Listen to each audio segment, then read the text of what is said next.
चलिए, क्या हाल चाल? बढ़िया है। हल्ला काहे कर रहे हैं? हे भगवान, हल्ला मत कीजिए।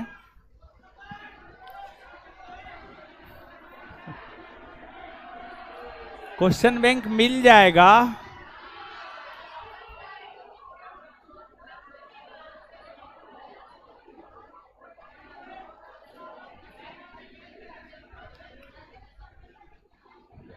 चलिए, क्वेश्चन बैंक मिलेगा आपको। आ जाइए, आइए।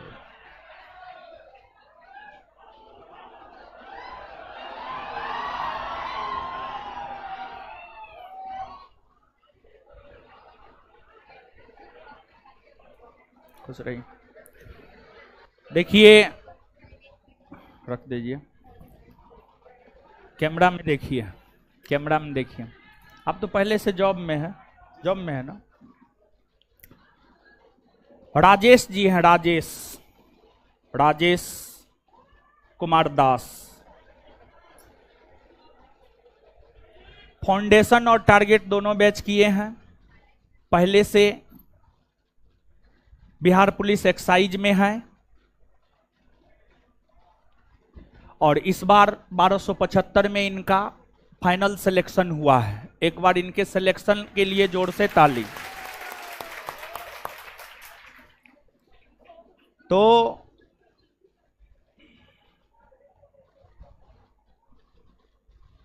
जॉब में रहते हुए भी अपनी तैयारी को लगातार जारी रखे और फाइनल सिलेक्शन लिए।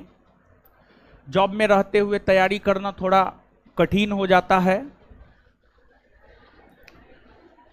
कठिन इसलिए हो जाता है कि समय नहीं मिलता है, लेकिन आसान भी हो जाता है।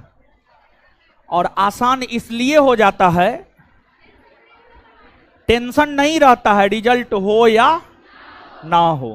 हो गया तो बहुत बेहतर, नहीं हुआ तब पर भी बहुत ज्यादा प्रॉब्लम नहीं होता है। रिजल्ट नहीं होने पर दिक्कत तो होता ही है, लेकिन फिर भी जॉब में रहने पर जो है रिजल्ट नहीं होने पर बहुत ज्यादा दिक्कत नहीं होता है। समझ गए? तो संस्थान की तरफ से एक गिफ्ट लाइए तो हो इनके लिए। और हाँ, आप जो है 21 को फंक्शन है, पता है आपको? पता है ना? घर कहाँ है आपका? मधेपुरा घर है। वाह रे बहादुर, मधेपुरा का लोग सब पढ़ने लगा है ना। मधेपुरा का लोग सब तो बदमाशी बहुत करता है। अरे बाप रे, सर आप सुबह वाले टेस्ट में क्यों नहीं आ रहे? मम्मी पूछ रही थी। अच्छा, आएंगे आएंगे, मम्मी को बोल दीजिएगा अगले सप्ताह से हम आएंगे। ठीक है। अरे हम आपको बता रहे हैं, पिछले दिन जो है खगड़िया या बेगूसराय साइड के जो है एक गार्जियन आए हुए थे, मम्मी पापा दोनों साथ में। विद्यार्थी नहीं आया था, उनके गार्जियन ही आए हुए थे। उनके पापा बता रहे थे कि हमारा बेटा आपके यहाँ पढ़ता है और उसकी मम्मी जो है ना, उसकी माँ भी बैच ली हुई है। माँ इसलिए क्लास करती है ताकि अपने बच्चा से पूछ सके, क्वेश्चन पूछ सके, और माँ को ये पता रह सके कि मेरा बच्चा पढ़ता है या नहीं पढ़ता है। समझे? तो एक गार्जियन का कंससनेस देखिए कितना होता है अपने बच्चा के प्रति, कि मतलब घर के काम को देखते हुए हमारे लिए भी 2-3 घंटा समय निकालती है और देखती है क्या पढ़ा रहे हैं क्या नहीं पढ़ा रहे हैं। इसके बावजूद अगर उसका बच्चा सफल नहीं हो रहा है तो अभिशाप है। समझ गए? कौन हमारा गार्जियन? तो हमको लगता है सिर्फ पैसा दिए। हमारा गार्जियन सच में हमको सिर्फ पैसा दिए हैं, लेकिन इतना नहीं देखे हैं कि पढ़ रहा है कि नहीं पढ़ रहा है, का कर रहा है का नहीं कर रहा है। लेकिन गार्जियन जो है इतना ज्यादा कर रहे, बहुत अच्छी, बहुत बड़ी बात है ये अपने आप में। तो आप लोग की मम्मी भी क्लास और देखती है ना? अच्छा, आएंगे, बहुत जल्दी आ रहे हैं, अगले सप्ताह से आ रहे हैं। ठीक है। तो अच्छा राजेश जी कुछ बोलिए। कुछ बोलिए ना। और राजेश जी हैं यहाँ पे, कुछ बोलिए इन लोगों। और 21 का निमंत्रण है, 21 को आना है और निश्चित आना है, और संभव हो तो अपने गार्जियन के साथ आना है, मम्मी पापा के साथ आना है, समझिए। 21 को आइएगा ना, 21 तक यहीं रहिएगा। चलिए ठीक है, तब तो बहुत बढ़िया है। 21 को आइएगा पक्का, ठीक है। 21 को पक्का आना है। और जो है देखिए, हम सिर्फ और सिर्फ जो है ना काम करने में विश्वास करते हैं, मेहनत करने में विश्वास करते हैं। फालतू की चीज़ों में पढ़ने में हमें बहुत ज़्यादा इंटरेस्ट नहीं है। और देखिए बात क्या है जानते हैं, बात ये है हमको पढ़ना है, हमको पढ़ाना है, हमको क्वेश्चन बनाना है, हमको नया बैच देना है, क्वेश्चन बैंक पे काम करना है, तो काम बहुत सारा है। तो इसी वजह से जो है फालतू चीजों में हमको पढ़ना पसंद नहीं है।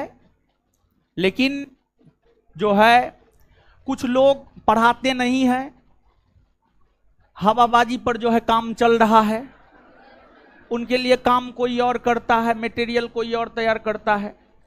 तो हमको फालतू चीजों पर कमेंट करना उचित नहीं लग रहा है। लेकिन श्रुति कुमारी जी का एक अपील है कि हम कुछ बोले। देखिए एक बात सबसे पहले आप समझिए, आपको जब हम झूठ बोलते हैं, यानी जब कोई भी इंसान झूठ बोलता है, तो उस झूठ को लेकर के वो 1000 सफाई देता है। लेकिन ना हमने झूठ बोला है, ना हमने गलत किया है, ना हमने झूठ बोला है और ना हमने गलत किया है। तो इसी वजह से सफाई देना हम उचित नहीं समझते हैं। लेकिन जो है हमें भी पता चला है बहुत तरह का बात। 2 लाख में एक लड़की को खरीद लिए, मतलब उसके रिजल्ट को खरीद लिए। 2 लाख में एक लड़की के रिजल्ट को हम खरीदे हैं, और लड़की एकदम गरीब थी। मतलब कहानी बनाना कोई सीखे, और कोई ऐसा प्लेटफॉर्म नहीं होगा जहां पे झूठ नहीं बोला होगा। और जो झूठ का खेती ही करता है, झूठ का कहानी ही बनाता है, उस पर टिप्पणी करना हमें उचित नहीं लग रहा है। तो हम किसी भी प्रकार का कोई टिप्पणी नहीं करना चाहते हैं। बस हम यही कहेंगे, हम ईमानदारी से काम करते हैं। बस लोग दायां बायां इधर उधर बोलते रहता है, बोलने दीजिए। लोगों का काम है कहना, लोगों का काम है बोलना, बोलते रहने दीजिए। लेकिन हाँ, एक शायरी सुनाएंगे इस बात पे हम आपको। शायरी सुनिए इस पे।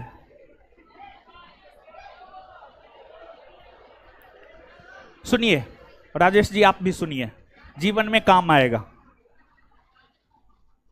हाँ सुनिए। अब कुछ रीत जगत की ऐसी है, हर एक सुबह की शाम हुई। तू कौन है, तेरा नाम है क्या? यहां मां सीता भी बदनाम हुई। फिर क्यों संसार की बातों से भीग गए तेरे नैना? कुछ तो लोग कहेंगे, लोगों का काम है कहना। तो यही है, और सीधा सा बात है। एक और नहीं तो, और हाँ श्रुति जी, आपके माध्यम से हम एक, हाँ जो भी है उससे मतलब नहीं है। श्रुति जी, हम आपके माध्यम से उन लोगों को यह चैलेंज देना चाहते हैं जो लोग ये बात बोले हैं। 2 लाख में हम किसी लड़की को खरीद लिए हैं, उसके रिजल्ट को खरीद लिए हैं। वो उस लड़की को हमारे स्टेज पर खड़ा करे, हम उसको 2 करोड़ रुपया देंगे, नहीं तो वो 2 करोड़ हमें दे। और खरीदना ही होता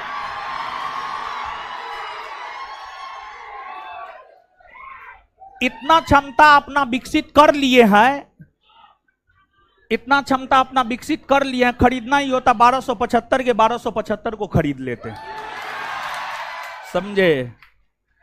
तो ये सब हम नहीं करना चाहते हैं टिप्पा टिप्पणी, क्योंकि हमें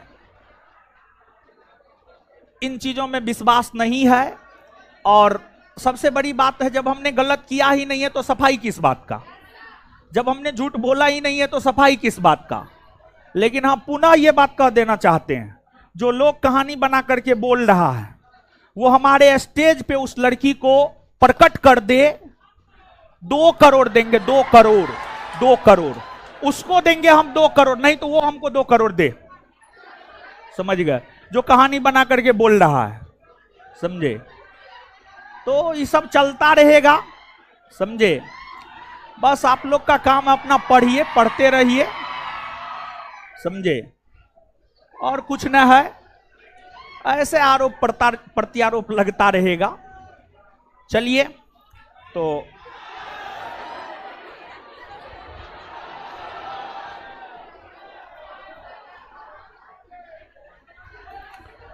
मिठाई खिलाते हैं हम अपना, आपका मिठाई हम खा लेंगे। मिठाई तो बहुत बड़ा लाए हैं हो।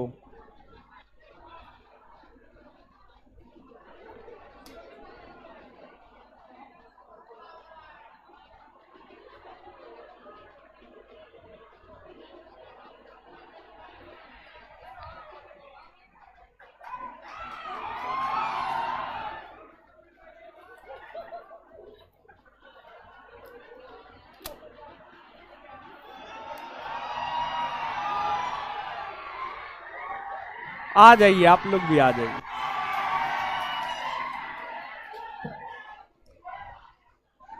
आ जाइए, आ जाइए, आ जाइए सुधा, हमको भी खिलाइएगा। खुश रहिए, खुश रहिए, खुश रहिए। हल्ला नहीं कीजिए आप लोग, हल्ला नहीं कीजिए। आ जाइए ना, आ जाइए, आ जाइए, आप लोग आ जाइए।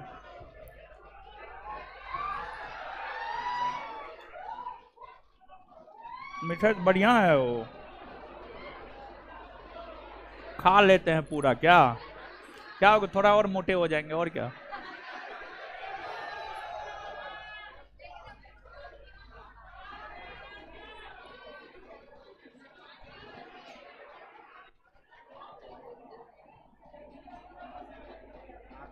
ऐसे इतना स्टूडेंट पास हो रहा है, रिजल्ट खरीदने का क्या जरूरत है? वही तो। हाँ राजेश जी बताइए, आपको कितना हम खरीदे हैं?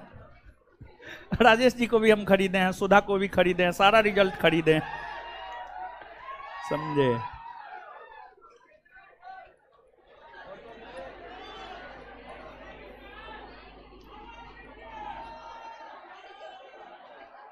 मतलब देखिए कहानी कितना बढ़िया से गढ़ा, गरीबी का मासूमियत। अच्छा, गरीबी का मासूमियत।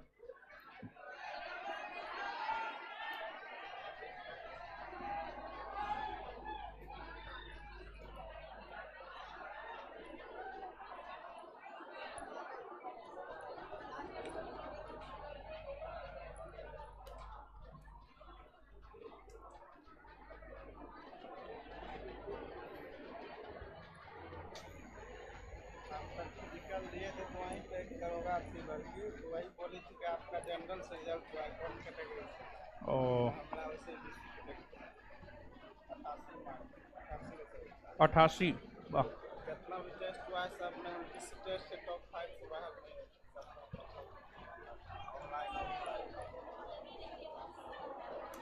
कुछ बोलिएगा इन लोगों को, कुछ बोलिए, कुछ भी बोल दीजिए। आप यहां पढ़े हैं, उसका जो भी अनुभव है बोल दीजिए, कुछ भी।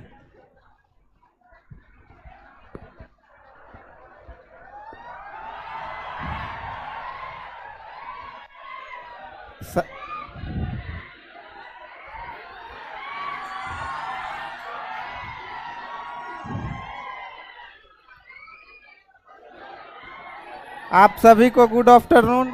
मेरा नाम राजेश कुमार दास है, मैं मधेपुरा जिला से बिलोंग करता हूं। अभी मैं वर्तमान में 689 जो पोस्ट आया था एक्साइज कांस्टेबल का, उसमें कार्य कर रहा हूं।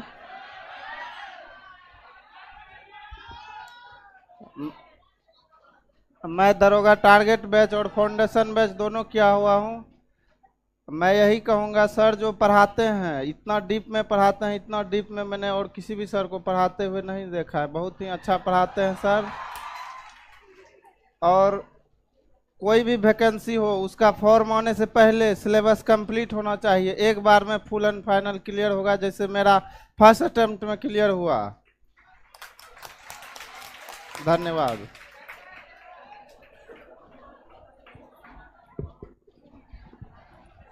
संस्थान के तरफ से एक छोटा सा गिफ्ट दिया जा रहा है और मेन गिफ्ट उस रोज मिलेगा, ठीक है। और पॉसिबल हो तो मम्मी पापा आ सकते हैं तो बुला लीजिएगा, ठीक है, पॉसिबल अगर हो तो।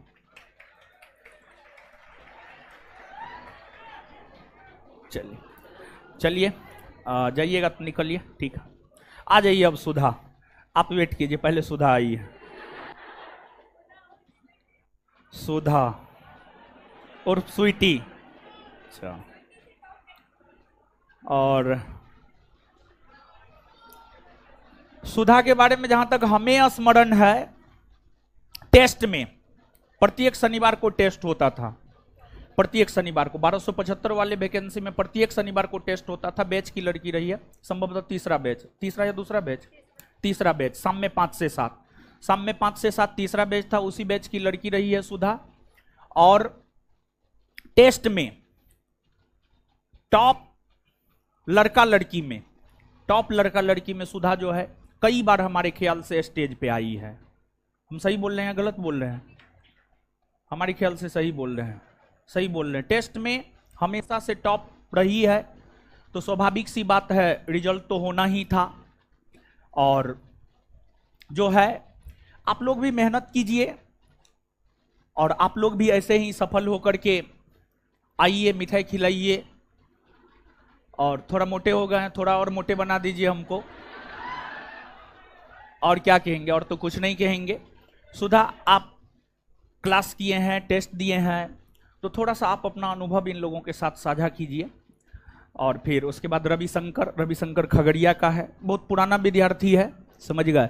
और फिलहाल रविशंकर जो है ग्रुप डी में था, परसों संभवतः रिजाइन मारे हैं, रिजाइन मार के आए हैं, रिजाइन मार के आए हैं, लेकिन अभी एक्सेप्ट नहीं हुआ है। तो खगड़िया के हैं और पुराने विद्यार्थी हैं, 2446 से ही साथ में जुड़े हुए हैं, लेकिन किसी भी कारण बस नहीं हो रहा था। ग्रुप डी फाइनली ज्वाइन कर लिए थे और अंतिम में 1275 में फाइनल सिलेक्शन रविशंकर का हुआ है। तो फिर रविशंकर से भी हम आपको अवगत करवाएंगे, लेकिन पहले सुधा से आप 2-4 लाइन जो है जानिए, कुछ भी बोल दीजिए जो आपके मन में है। आप ही की बहन है, आप ही के भाई हैं, सब समझ गए।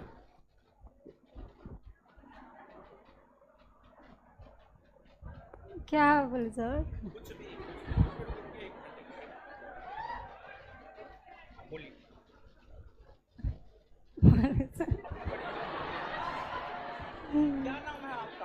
मेरा नाम स्वीटी कुमार हुआ और मेरा घर सासाराम है। मेरा पहला अटेम्प्ट था और पहला अटेम्प्ट में पूरा सासाराम। सासाराम कौन सा अटेम्प्ट था आपका? पहला था। पहला अटेम्प्ट? हाँ। चलिए ठीक है, बहुत बढ़िया। और सब लोग बोल रहा था कि एज में छड़ जाएगी तो मेरा डेट ऑफ बर्थ 2001 था, तो फिर लेकिन हो गया। मार्क अच्छा होगा तब तो हो गया। हाँ, सब बहुत लोग बोला कि नहीं होगा, एज में छाड़ देगा, लेकिन ठीक। हाँ, कितना लोग बोला कि मत करो फिजिकल, फिर भी की है। हम बोलते हैं आपके बारे में।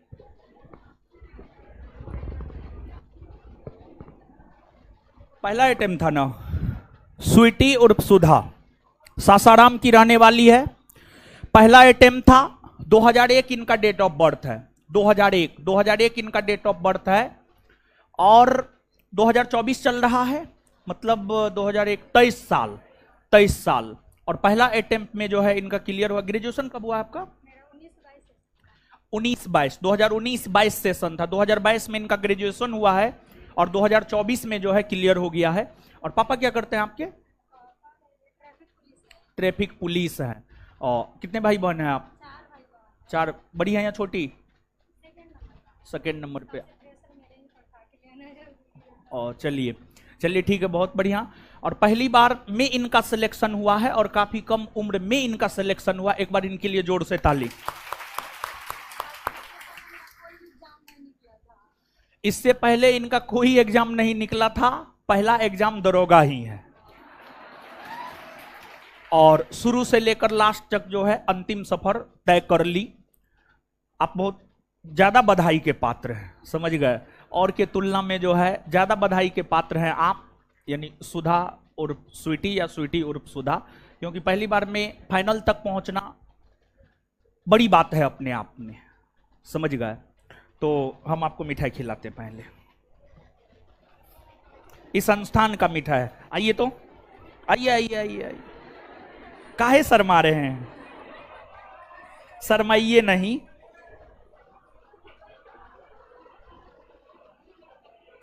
आइए आइए, आराम से आराम से आराम।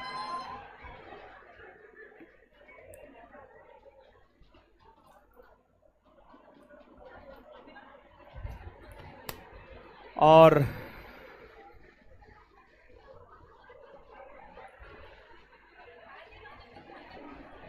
क्या हुआ? सर प्रणाम, मेरा एनसीएल जाति निवास है, लास्ट दिसंबर का बना हुआ है। नहीं, फिर से नहीं बनवाना पड़ेगा, दिसंबर 2023 का है, काम चल जाएगा आपका, ठीक है, काम चल जाएगा, ठीक है। और सुधा 21 को फंक्शन है, आना है, और मम्मी पापा के साथ पॉसिबल हो तो मम्मी पापा के साथ आइए। और संस्थान की तरफ से एक ये छोटा गिफ्ट दिया जा रहा है, आगे जो है मेन गिफ्ट 21 तारीख को मिलेगा, 21 को आना है, ठीक है। फोटो लेना है, ले लीजिए, लीजिए फोटो लीजिए, वेट कर रही है बेचारी, इनका फोटो हो। मोबाइल दे दीजिए आप अपना, एक और भेजिएगा तो।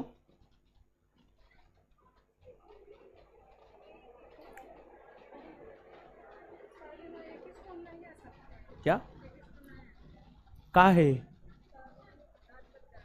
घर पे मम्मी का तबीयत खराब है, नहीं किसको आइएगा, हम तो यही बोलेंगे, एगो विद्यार्थी मेरा कम हो जाएगा, सब गिनने के लिए आएगा, क्या एगो विद्यार्थी आया, वैसे में कम हो जाएगा तो कैसे होगा बताइए। प्रयास कीजिएगा ना 21 को रहने का, 21 को फिर 22 को चले जाइएगा, 21 को एकदम रहने का प्रयास कीजिएगा, ठीक है, क्योंकि लोग गिनने आएगा, ठीक है, ठीक है, 21 को रहिएगा, ठीक है, ठीक है, खुश रहिए। आ जाइए अब रवि, चलिए देखिए, रवि शंकर कहा जाता है ना, लक मेहनती है, इसमें कोई शक नहीं है। इनका जो बैचमेट है, अंकिता लोग तथा अन्य लोग सब बहुत पहले सफल हो गए, सब बहुत पहले बिहार एसआई बन गए, 2446 में ही इनके फ्रेंड सबका हो गया था, सब साथ में जुड़ा था। 2446 में संभवतः आपका फिजिकल नहीं हुआ था, फिजिकल नहीं हुआ था। 2213 में क्या हुआ था? 2213 में भी फिजिकल नहीं हुआ, 2446 में भी फिजिकल नहीं हुआ, 2213 में भी फिजिकल नहीं हुआ, और इस बार जो है सब चीज हो गया।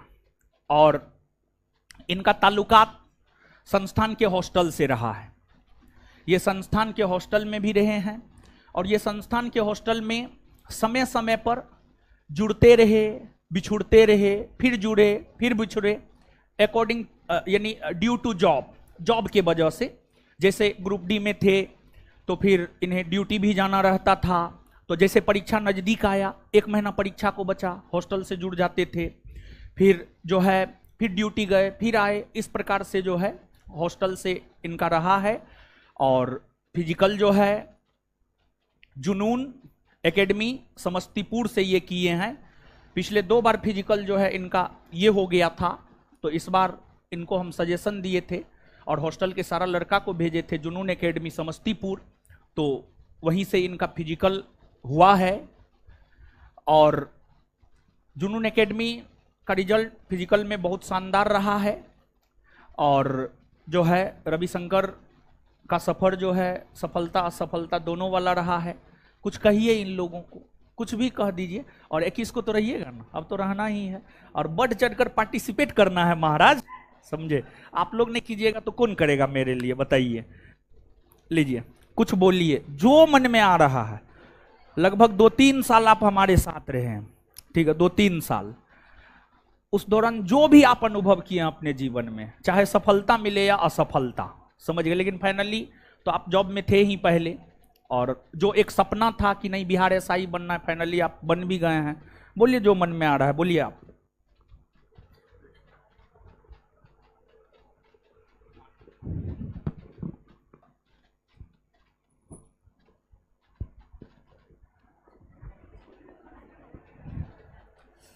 देखिए, जहाँ तक मेरा बात है, बहुत असफल हुए हम लाइफ में। सबसे पहले बहुत सारा एग्जाम्स असफल हुए, बताएं 2446, 2213, उसके बाद सचिवालय सहायक में मेरा मेंस भी हुआ, डीवी के बाद बाहर हुए हैं। उससे पहले एएसएम में 0.38 से साइकोम बाहर हुए, उससे पहले ड्राइवर में 0.5 से बाहर हुए थे, उससे पहले भी ग्रुप डी में भी बाहर हुए थे 2018 में। सबसे पहले हम आए थे एसएससी का तैयारी करने। एसएससी तो हुआ नहीं, बट 2018 में जब आया था रेलवे का वैकेंसी तो उसमें हम टर्न हो गए।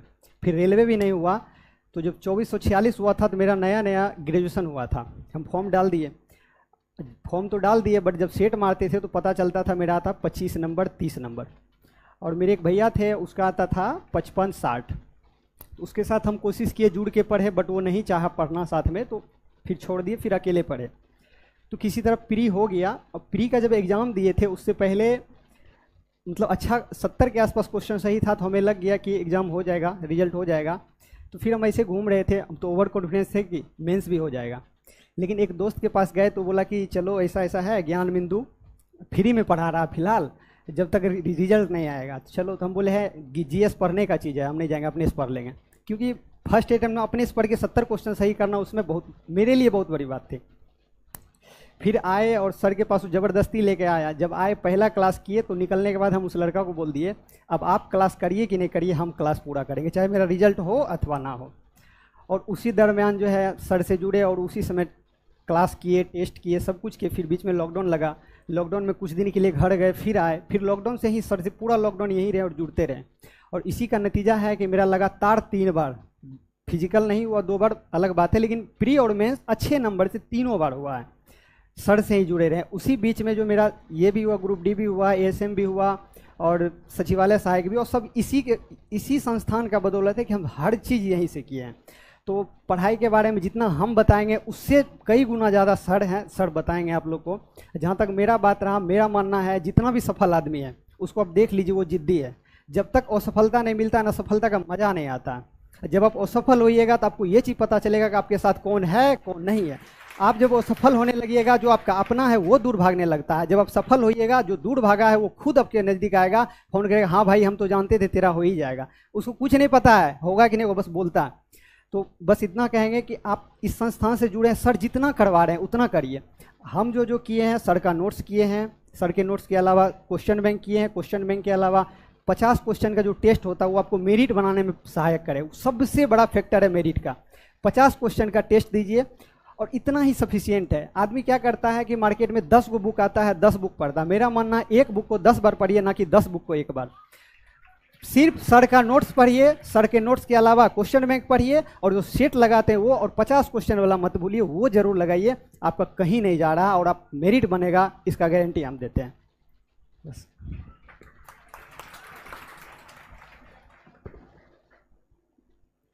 चलिए हम आपको मिठाई खिलाते हैं। ये मेरा अपना मिठाई है, मत खिलाइए महाराज। है कितना मिठाई खाएंगे?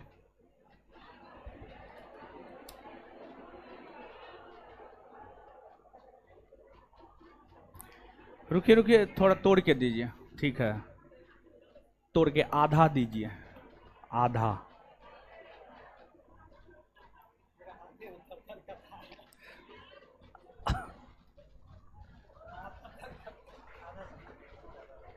पूरा खाइए, रस गाड़ दिए।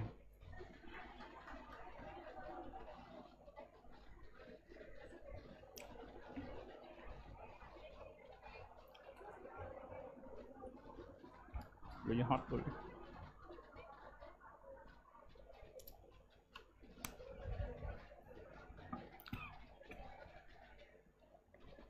संस्थान की तरफ से एक छोटा गिफ्ट दे रहे हैं, लेकिन 21 को रहना है और बढ़ चढ़ कर रहना है। और जो है पॉसिबल हो तो अगर अगर माँ आ सकती है या पिताजी आ सकते हैं, अगर आ सकते हैं तो, नहीं आ सकते हैं तो कोई बात नहीं है। चलिए, मिठाई तो बहुत हो गया मेरे पास आज हो।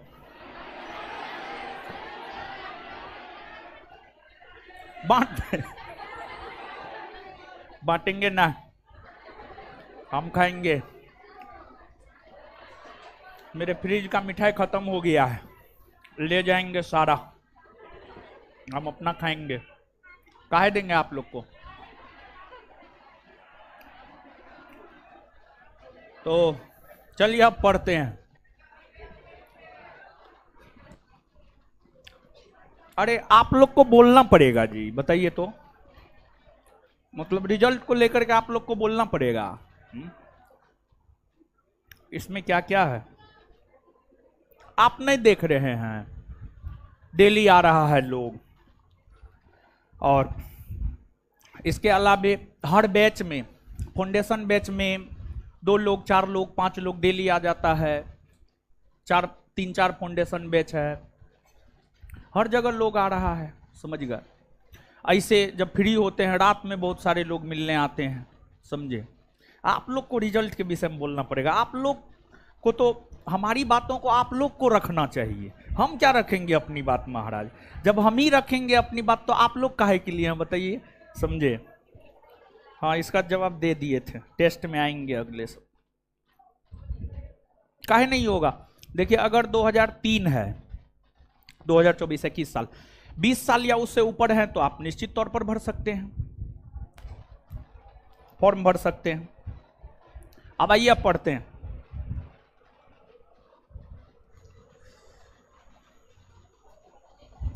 Subject revision. अच्छा, आपका बहुत अच्छा सवाल है, इसको देखेंगे, लेकिन पहले आप पढ़िए, अब पढ़ना जरूरी है, ठीक है। मिठाई ले जाइए तो यहां से हो।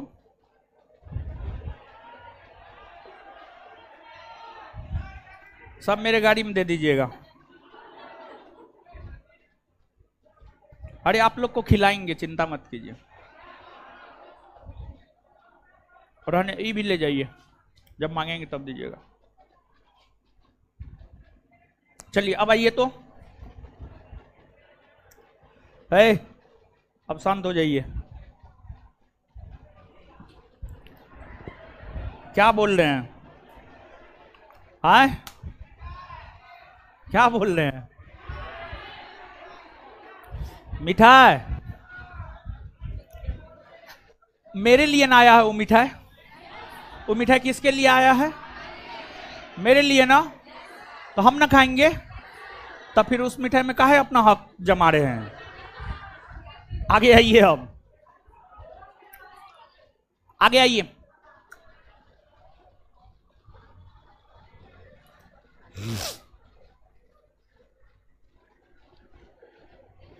पहला क्वेश्चन, सॉरी, पहला चैप्टर लेवल 1 और लेवल 2 खत्म कर दिए थे। पहला चैप्टर में लेवल 3 है। सबसे पहले हम लोग लेवल 3 के बचे हुए 10 क्वेश्चन को जान लेते हैं, और फिर सेकेंड चैप्टर हम लोग शुरू करेंगे। तो आ जाइए अब आप। सूची 1 तथा सूची 2 को सुमेलित कीजिए तथा सूचियों के नीचे दिए गए कूट से सही उत्तर का चयन कीजिए। सूची 1 और सूची 2, नियंत्रण परिषद की स्थापना, मतलब इसका अंग्रेजी होता है बोर्ड ऑफ कंट्रोलर। और आप याद कीजिए, बोर्ड ऑफ कंट्रोलर का गठन 1784 के पिट्स इंडिया एक्ट के तहत हुआ है। तो नियंत्रण परिषद की स्थापना पिट्स का भारतीय अधिनियम 1784। आगे, सर्वोच्च न्यायालय की स्थापना। आप सब लोग जानते हैं, सर्वोच्च न्यायालय की स्थापना कलकत्ता में हुई है 1774 में, और इसको लेकर प्रावधान 1773 के रेगुलेटिंग एक्ट में किया गया था। और रेगुलेटिंग एक्ट को ही हिंदी में नियामक अधिनियम कहते हैं। तो सर्वोच्च न्यायालय की स्थापना 1773 के रेगुलेटिंग एक्ट अर्थात 1773 के नियामक अधिनियम के तहत हुआ है। इंग्लिश मिशनरियों को भारत में आगमन की अनुमति, मतलब अंग्रेजी मिशनरी को भारत में आने की अनुमति। कल भी ये क्वेश्चन आया है 1813 के चार्टर्ड एक्ट। तो 1813 का चार्टर्ड एक्ट, गवर्नर जनरल की परिषद में कानूनी सदस्य की नियुक्ति। गवर्नर जनरल के परिषद में कानूनी सदस्य की नियुक्ति को लेकर प्रावधान 1833 के चार्टर एक्ट में किया गया था और 1834 में गवर्नर जनरल के परिषद में कानूनी सदस्य या विधि सदस्य के रूप में लॉर्ड मैकाले शामिल हुए। लॉर्ड मैकाले 1834 में शामिल हुए। तो गवर्नर जनरल की परिषद में कानूनी सदस्य की नियुक्ति 1833 के चार्टर एक्ट के तहत की गई थी और गवर्नर जनरल की परिषद में कानूनी सदस्य के तौर पर सर्वप्रथम नियुक्ति हुई है लॉर्ड मैकाले की 1834 में। 1834 में यह पूछा जाता है, काफी अच्छा प्रश्न है यह, और इसको ध्यान से याद रखिएगा। गवर्नर जनरल की परिषद में विधि सदस्य या कानूनी सदस्य के तौर पर नियुक्त होने वाला प्रथम व्यक्ति कौन था? आंसर हो जाएगा लॉर्ड मैकाले। आंसर हो जाएगा लॉर्ड मैकाले। लॉर्ड मैकाले, समझ गए? तो बता दीजिए उत्तर क्या होगा? बी। बी, ठीक है, बी। तो एक बार याद कर लेते हैं, नियंत्रण परिषद की स्थापना किस अधिनियम के तहत? Pitt's India act 1700। सर्वोच्च न्यायालय की स्थापना, इंग्लिश मिशनरियों को भारत में आगमन की अनुमति, गवर्नर जनरल की परिषद में कानूनी सदस्य की नियुक्ति, और गवर्नर जनरल की परिषद में कानूनी सदस्य के तौर पर सर्वप्रथम किसकी नियुक्ति हुई? किसकी नियुक्ति? Lord Macaulay. चलिए आगे आ जाइए। चार्टर एक्ट 1813 के संबंध में निम्नलिखित कथनों पर विचार कीजिए। पहला, इसने भारत में ईस्ट इंडिया कंपनी के व्यापार एकाधिपत्य को चाय का व्यापार तथा चीन के साथ व्यापार को छोड़कर समाप्त कर दिया। सही है या गलत? एकदम से सही है। इसने कंपनी द्वारा अधिकार में लिए गए भारतीय राज्य क्षेत्रों पर ब्रिटिश राज की संप्रभुता को सुदृढ़ कर दिया, मजबूत कर दिया। हां, मजबूत किया है, सही बात है ये भी। भारत का राजस्व अब ब्रिटिश संसद के नियंत्रण में आ गया था? नहीं। देखिए, भारत का राजस्व ब्रिटिश संसद के नियंत्रण में 1813 के चार्टर एक्ट के तहत नहीं आया है, बल्कि भारत का राजस्व ब्रिटिश संसद के नियंत्रण में 1858 के भारत परिषद अधिनियम के तहत आया है। 1858 के भारत परिषद अधिनियम के तहत आया है। भारत का राजस्व ब्रिटिश संसद के नियंत्रण में 1858 के भारत परिषद अधिनियम के तहत आया है। 1858। तो बताइएगा इसका उत्तर कौन हो जाएगा? कौन कौन सही है? 1 और 2। आगे, भारतीय परिषद अधिनियम 1861 के संबंध में निम्न कथनों को पढ़कर सही विकल्प चुने। पहला, इस अधिनियम के फलस्वरूप गवर्नर जनरल की कार्यपालिका परिषद में कुल सदस्यों की संख्या 7 हो गई। नहीं, 5। कितना? 5।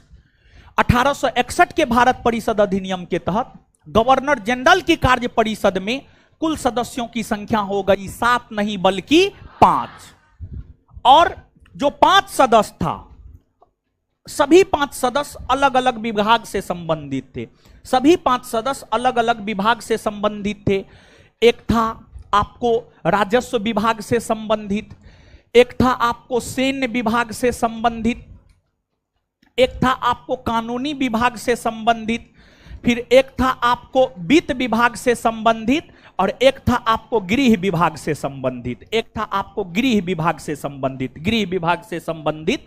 तो 1861 के भारत परिषद अधिनियम के फलस्वरूप गवर्नर जनरल की कार्यपालिका परिषद में कुल सदस्यों की संख्या 7 नहीं बल्कि 5, और जो 5 सदस्य थे जिसका संबंध अलग अलग विभाग से रहा है, एक राजस्व, दूसरा सैन्य, तीसरा कानूनी, चौथा वित्त और 5वां गृह। समझ गए? इसके बाद विधि निर्माण के लिए अतिरिक्त सदस्यों की संख्या कम से कम 6 और अधिक से अधिक 12 कर दी गई। हां, 1861 के भारत परिषद अधिनियम के तहत विधि निर्माण के लिए अतिरिक्त सदस्यों की संख्या कम से कम 6 और अधिक से अधिक 12 कर दी गई है। सही बात है ये। प्रांतीय और केंद्रीय विषयों में किसी तरह का भेदभाव नहीं रखा गया है। सही बात है, भेदभाव नहीं रखा गया है। तो कौन कौन सा कथन सही है? 2 और 3, आंसर बी। नेक्स्ट, सुमेलित कीजिए। The Indian council act 1892, the Indian council act 1892 के तहत निर्वाचन के सिद्धांत की शुरुआत हुई है। और सुनिए, भारत में अप्रत्यक्ष निर्वाचन की शुरुआत 1892 के तहत और प्रत्यक्ष निर्वाचन की शुरुआत 1919 अप्रत्यक्ष निर्वाचन 1892, प्रत्यक्ष निर्वाचन 1919। तो द इंडियन काउंसिल एक्ट 1892 के तहत निर्वाचन के सिद्धांत की शुरुआत हुई। भले अप्रत्यक्ष निर्वाचन ही हो, लेकिन शुरुआत तो हुई है। याद रखिएगा, काफी महत्वपूर्ण है। अप्रत्यक्ष निर्वाचन 1892 और प्रत्यक्ष निर्वाचन 1919। तो भारत में अप्रत्यक्ष निर्वाचन की शुरुआत कौन अधिनियम के तहत हुई? हाय 1800। अप्रत्यक्ष निर्वाचन की शुरुआत कौन अधिनियम के? अप्रत्यक्ष निर्वाचन, प्रत्यक्ष निर्वाचन, प्रत्यक्ष निर्वाचन। आगे, the Indian council act 1909, the Indian council act 1909 के तहत मुसलमानों के लिए पृथक निर्वाचन क्षेत्र की शुरुआत। मुसलमानों को पृथक निर्वाचन का अधिकार 1909, सिख, ईसाई, आंग्ल भारतीय को 1919 और दलित, महिला, मजदूर को 1935। भारत सरकार अधिनियम 1919, इसके तहत प्रांतों में द्वैध शासन की शुरुआत हुई है। प्रांतों में द्वैध शासन की शुरुआत हुई है। प्रांतों में द्वैध शासन की शुरुआत हुई है। भारत सरकार अधिनियम 1935, प्रांतीय स्वायत्ता की शुरुआत हुई है। प्रांतीय स्वायत्ता की शुरुआत हुई है। बताइए क्या होगा? ए होगा। चलिए नेक्स्ट, 1919 के भारत शासन अधिनियम की निम्नलिखित में से कौन सी प्रमुख विशेषता या विशेषताएं हैं? 1 नंबर में, प्रांतों की कार्यकारिणी सरकार में द्वैध शासन की व्यवस्था की गई। 1919 के तहत प्रांतों में द्वैध शासन शुरू हुआ है, हां या ना? सही बात है। प्रांतों में द्वैध शासन, प्रांतों में काम करने वाले विषय को आरक्षित हस्तांतरित में बांट करके द्वैध शासन की शुरुआत की गई है। सही बात है ये। मुसलमानों के लिए पृथक सांप्रदायिक निर्वाचन मंडलों की व्यवस्था नहीं, गलत है ये। मुसलमानों के लिए पृथक सांप्रदायिक निर्वाचक मंडल की व्यवस्था 1909 के तहत हुई है, ना कि 1919। केंद्र द्वारा शब्द छूट गया है यहां पर। केंद्र द्वारा प्रांतों को विधायिनी शक्ति का हस्तांतरण सही है। इसका मतलब क्या है आप समझिएगा। देखिए, 1919 के भारत शासन अधिनियम के तहत केंद्र ने प्रांत यानी राज्य को, केंद्र ने प्रांत यानी राज्य को, केंद्र ने प्रांत यानी राज्य को विधायनी शक्ति मतलब कानून बनाने का अधिकार दिया। सही बात है। 1919 के भारत शासन अधिनियम के तहत केंद्र ने प्रांत को, राज्य को विधि बनाने का अधिकार दिया, कानून बनाने का अधिकार दिया है। यह सही बात है। ऐसा हम इसलिए कह सकते हैं, आप याद कीजिए, 1919 के भारत शासन अधिनियम के तहत केंद्र में द्विसदनीय विधायिका का गठन किया गया, हां या ना? द्विसदनीय विधायिका का गठन हुआ, द्विसदनीय विधायिका गठन हुआ। तो केंद्रीय स्तर पर वो दो सदनों वाली विधायिका जो है शासन प्रशासन करती, लेकिन प्रांतों में द्वैध शासन की शुरुआत भी इसी अधिनियम के तहत हुई है। और प्रांतों में जो द्वैध शासन की शुरुआत हुई है, जिसके तहत काम करने वाले विषय को 2 भागों में बांटा गया, वो दोनों विषयों पर कानून बनाने का अधिकार प्रांतों को दिया गया है। दोनों प्रकार के विषयों पर कानून बनाने का अधिकार प्रांतों को दिया गया है। इसी वजह से हम यह बात कह सकते हैं कि 1919 के अधिनियम के तहत केंद्र ने प्रांत को विधायनी शक्ति का हस्तांतरण किया, यानी नियम कानून बनाने की शक्ति का हस्तांतरण किया है। तो आंसर क्या हो जाएगा? 1 और 3, आंसर सी। आगे, भारत सरकार अधिनियम 1919 में प्रांतीय सरकार के कार्य आरक्षित और अंतरित विषयों के अंतर्गत बांटे गए थे। निम्नलिखित में से आरक्षित विषय माने गए थे। देखिए 1919 के भारत शासन अधिनियम के तहत प्रांतों में जो द्वैध शासन की शुरुआत की गई, जिसके तहत प्रांतों में काम करने वाले विषय को आरक्षित और हस्तांतरित, आरक्षित और हस्तांतरित दो भागों में बांटा गया।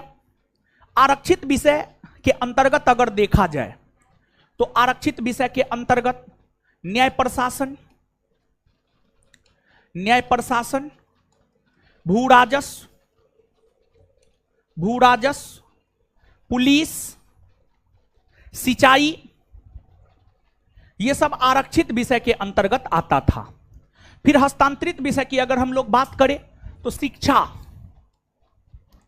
स्वास्थ्य, स्वास्थ्य, कृषि, स्थानीय स्वशासन, स्थानीय स्वशासन, ये सब हस्तांतरित विषय के अंतर्गत आते थे। ये सब हस्तांतरित विषय के अंतर्गत आते थे। शिक्षा, स्वास्थ्य, कृषि, स्थानीय स्वशासन। और आरक्षित विषय के अंतर्गत न्याय प्रशासन, भू राजस्व, पुलिस, सिंचाई।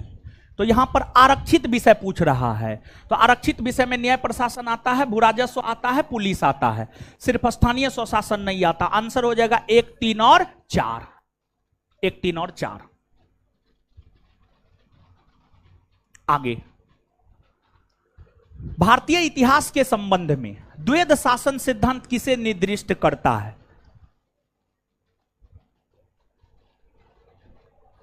प्रांतों में प्रत्यायोजित विषयों का 2 प्रवर्गों में विभाजन। द्वैध शासन की अगर हम लोग बात करें तो यह प्रांतों में प्रत्यायोजित विषयों को 2 प्रवर्गों में विभाजन, मतलब प्रांत में जो काम करने वाले विषय है उसे आरक्षित और हस्तांतरित में जो बांट दिया गया है, इसी को द्वैध शासन कहा जाता है। यानी ये लैंग्वेज टफ है, लेकिन इसके कहने का मतलब ये है कि प्रांतों में काम करने वाले विषय को जो 2 भाग में बांट दिया गया है, और जो 2 भाग है हस्तांतरित और आरक्षित, वही तो द्वैध शासन कहलाया। यही चीज ये लाइन कह रहा है। आंसर डी हो जाएगा। निम्नलिखित कथनों पर विचार कीजिए। 1919 के मॉन्टेग्यू चेम्सफोर्ड सुधारों में 21 वर्ष से अधिक आयु की सभी महिलाओं के लिए मताधिकार की संस्तुति की गई। नहीं, देखिए, महिलाओं को किसी भी देश में, भारत ही नहीं बल्कि विश्व के किसी भी देश में, महिलाओं को प्रारंभिक दौर में मतदान करने का अधिकार नहीं हुआ करता था। भारत में भी महिलाओं को मतदान करने का अधिकार नहीं था, और भारत में महिलाओं को पहली बार मतदान करने का अधिकार 1919 के भारत शासन अधिनियम के तहत दिया गया। लेकिन सीमित महिला को, सीमित महिला को मतदान करने का अधिकार दिया गया। भारत में 21 वर्ष से अधिक उम्र की सभी महिलाओं को आजादी के बाद मतदान करने का अधिकार मिला है। भारत में 21 वर्ष से अधिक उम्र की सभी महिलाओं को आजादी के बाद 1947 के बाद मतदान करने का अधिकार मिला है, ना कि 1919 के भारत शासन अधिनियम के तहत मिला है। 1919 के भारत शासन अधिनियम की अगर हम बात करें तो 1919 के भारत शासन अधिनियम के तहत भारत में महिलाओं को मताधिकार का अधिकार मिला है, लेकिन सीमित। जैसे जो शिक्षित महिला है उसे मतदान करने का अधिकार मिला, जो राज परिवार से संबंधित महिला है उसे मतदान करने का अधिकार मिला, जो व्यापारी महिला है उसे मतदान करने का अधिकार मिला, उसे मतदान करने का अधिकार मिला, ना कि सभी महिला को मतदान करने का अधिकार मिला है। तो पहला स्टेटमेंट गलत है या सही? गलत है। 1935 के गवर्नमेंट ऑफ इंडिया एक्ट में विधानमंडल में महिलाओं के लिए आरक्षित स्थानों का प्रावधान किया गया। हाँ, महिलाओं के लिए आरक्षित स्थान का प्रावधान 1935 के भारत शासन अधिनियम में किए गए हैं। सही बात है। ये कौन सा सही है? केवल 2।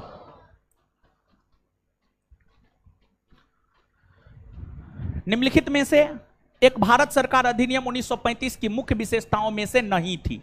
यानी 1935 के भारत शासन अधिनियम की मुख्य विशेषताओं में से कौन नहीं था? पहला, इस अधिनियम में अखिल भारतीय महासंघ का प्रावधान था। ये तो विशेषता है ना हो एकदम।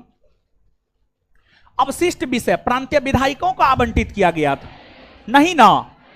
अवशिष्ट विषय किसको दिया गया था? Governor general. यही ना गलत है हो, और गलते को ना चुनना था। कौन नहीं है मतलब कौन गलत है, तो गलत तो बी नंबर ही है। आंसर क्या हो जाएगा? B. Next, Indian council act 1861 के बारे में निम्नलिखित में से कौन सा या से कथन सही है? इसने कानून बनाने के प्रयोजन से गवर्नर जनरल की परिषद का विस्तार किया। हां किया है, कम से कम 6 और अधिक से अधिक 12। पिछले कुछ क्वेश्चन पहले में था, ये बात एकदम सही है। ये गवर्नर जनरल सदस्यों की संख्या में वृद्धि करने के लिए प्राधिकृत नहीं था, गलत है। गवर्नर जनरल सदस्यों की संख्या में वृद्धि करने के लिए प्राधिकृत था, मतलब वह वृद्धि कर सकता था, वृद्धि कर सकता था। लेकिन कह रहा है नहीं, गलत है। नहीं नहीं था बल्कि था, वो वृद्धि कर सकता था। समझ गए? तो कौन सा सही है? केवल एक। इस प्रकार चैप्टर 1 का द इंड हो गया। अब हम लोग आते हैं चैप्टर 2 में। और गुरुजी लोग चैप्टर 2 रिवीजन किए थे आप लोग? अगर रिवीजन किए होंगे तो फर्स्ट लेवल में कोई दम ना है। फर्स्ट लेवल में कोई दम है? फटाफट बनेगा, फटाफट समझते जाइए, बनाते जाइए और याद करते जाइए। समझ गए? आइए, और पहला चैप्टर में एक बात जान लीजिए, जो बता दिए हैं वही सत्य है। कहां क्या देता है उससे कोई मतलब नहीं है। हम भी किताब पढ़ते हैं, तब आकर के हम आपको पढ़ाते हैं। तो इसलिए हम भी किताब पढ़ के आपको सारा आंसर बतलाए हैं, ना कि ऐसे हम आपको कोई भी आंसर बतला दिए हैं। तो इसी वजह से जो आंसर बतलाए हैं वही सत्य है, उसी को याद रखना है। ठीक है, चलिए आगे आइए। चैप्टर 2, संविधान का निर्माण, लेवल फर्स्ट। 1922 ईस्वी में निम्नलिखित में से किसके द्वारा यह उद्गार व्यक्त किया गया कि भारतीय संविधान भारतीयों की इच्छा अनुसार होगा? देखिए, जो भारत का संविधान है, भारत के संविधान के निर्माण को लेकर अलग अलग विद्वानों ने अलग अलग प्रकार का इच्छा प्रकट किया है। और उन विद्वानों में एक महात्मा गांधी जी का नाम आता है।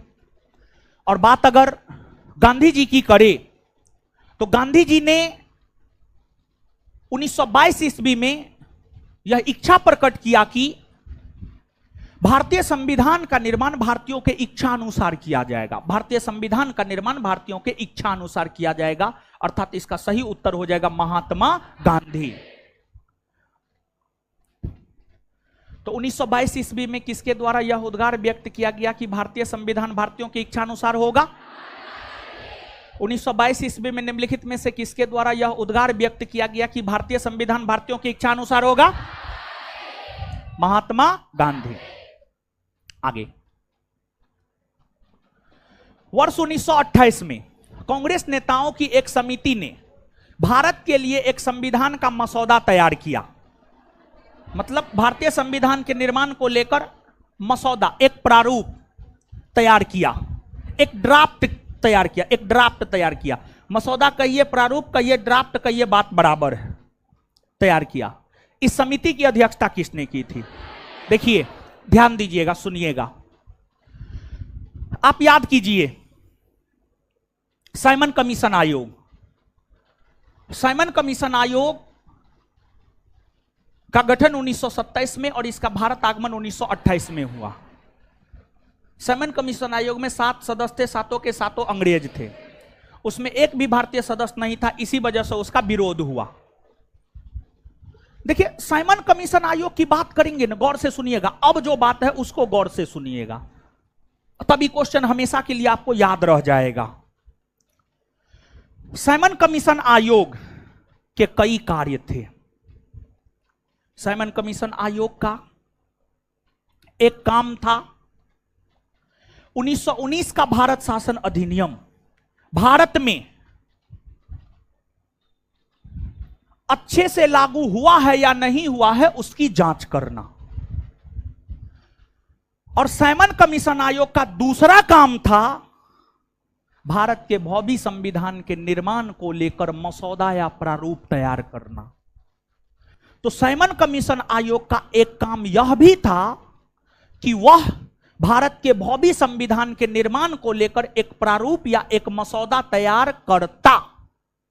लेकिन उस साइमन कमीशन आयोग में एक भी भारतीय सदस्य नहीं था। गौर से सुनिएगा, देखिए, साइमन कमीशन आयोग का काम था भारत के भावी संविधान के निर्माण को लेकर मसौदा तैयार करना, और उसमें एक भी भारतीय सदस्य नहीं थे। और उसी मसौदा के तहत आगे भारत का संविधान बनता और आगे उसी संविधान के तहत देश में शासन प्रशासन चलता, भारत में शासन प्रशासन चलता, और उसमें एक भी भारतीय सदस्य नहीं था। यही मूल कारण था कि पूरे भारतवर्ष में साइमन कमीशन आयोग का विरोध हुआ। और जब पूरे भारतवर्ष में साइमन कमीशन आयोग का विरोध हुआ तो उस समय के भारत सचिव लॉर्ड बर्केनहेड ने कहा कि कांग्रेस ही भारत के भावी संविधान के निर्माण को लेकर मसौदा तैयार करे। और फिर कांग्रेस ने मोतीलाल नेहरू की अध्यक्षता में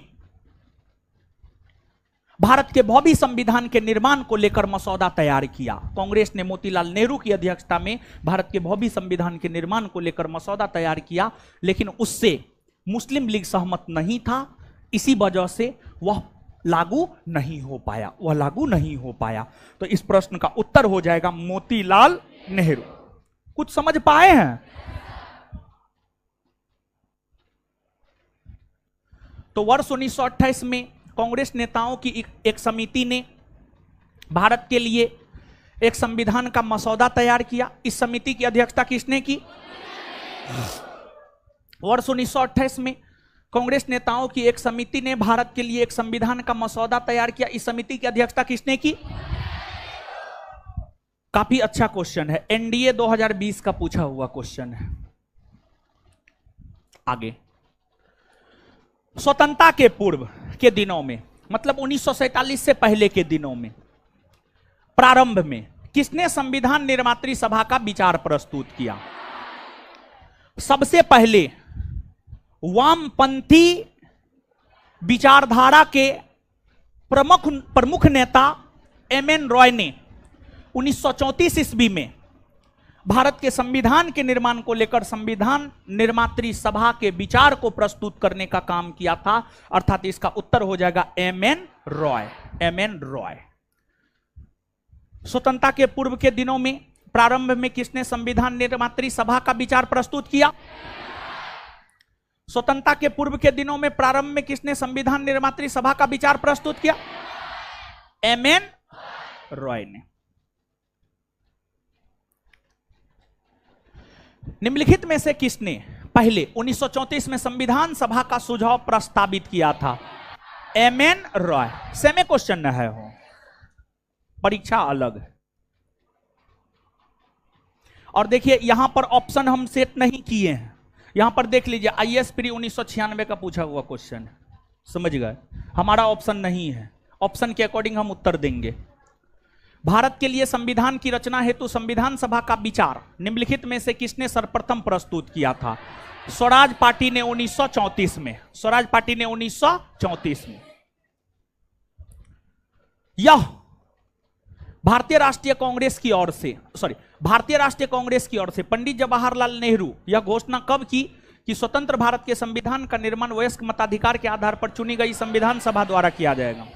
देखिए, जब 1934 में एमएन रॉय ने और फिर स्वराज पार्टी ने संविधान सभा के निर्माण को लेकर संविधान के निर्माण को लेकर विचार प्रकट किया, तो आगे 1935-36 में कांग्रेस ने भी संविधान के निर्माण को लेकर अपनी बातें अंग्रेजों के समक्ष रखा और आगे चलकर वर्ष 1938 में पंडित जवाहरलाल नेहरू ने यह घोषणा किया कि जो भारत का संविधान है, भारतीय संविधान का निर्माण वयस्क मताधिकार के आधार पर किया जाएगा। तो भारतीय संविधान का निर्माण वयस्क मताधिकार के आधार पर किया जाएगा। यह विचार 1938 ईस्वी में जो है पंडित जवाहरलाल नेहरू ने प्रकट किया था। इसका उत्तर क्या हो जाएगा? 1938।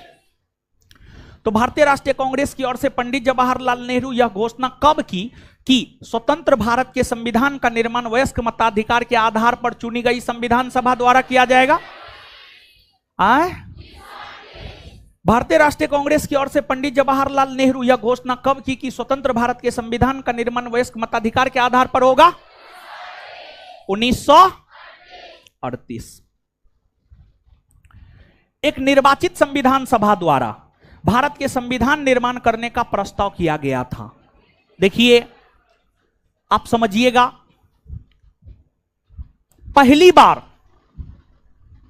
1942 ईस्वी में जो क्रिप्स मिशन योजना भारत आई थी, क्रिप्स मिशन योजना ने ही पहली बार इस बात को प्रस्तावित किया कि एक निर्वाचित संविधान सभा भारत के संविधान का निर्माण करेगी। एक निर्वाचित संविधान सभा भारत के संविधान का निर्माण करेगी। यह प्रस्ताव सर्वप्रथम 1942 ईस्वी में क्रिप्स मिशन योजना ने दिया। लेकिन क्रिप्स मिशन योजना को तो कांग्रेस ने नकार दिया, मुस्लिम लीग ने भी नकार दिया। आगे चलकर कैबिनेट मिशन योजना का भारत आगमन हुआ और कैबिनेट मिशन योजना के सिफारिश पर ही संविधान सभा का गठन हुआ और उसी संविधान सभा ने भारत के लिए संविधान का निर्माण किया। तो इसका उत्तर हो जाएगा क्रिप्स मिशन द्वारा। तो एक निर्वाचित संविधान सभा द्वारा भारत के संविधान का निर्माण करने का प्रस्ताव किया गया था क्रिप्स मिशन द्वारा। एक निर्वाचित संविधान सभा द्वारा भारत के संविधान का निर्माण करने का प्रस्ताव किया गया था। एक निर्वाचित संविधान सभा द्वारा भारत के संविधान का निर्माण करने का प्रस्ताव किया गया था क्रिप्स मिशन द्वारा। संविधान सभा के डैश 1946 के अंतर्गत भारतीय संविधान का निर्माण हुआ। Cabinet mission plan, cabinet mission plan. संविधान सभा के डैश 1946 के अंतर्गत भारतीय संविधान का निर्माण हुआ कैबिनेट मिशन प्लान। भारतीय संविधान सभा का गठन किया गया है।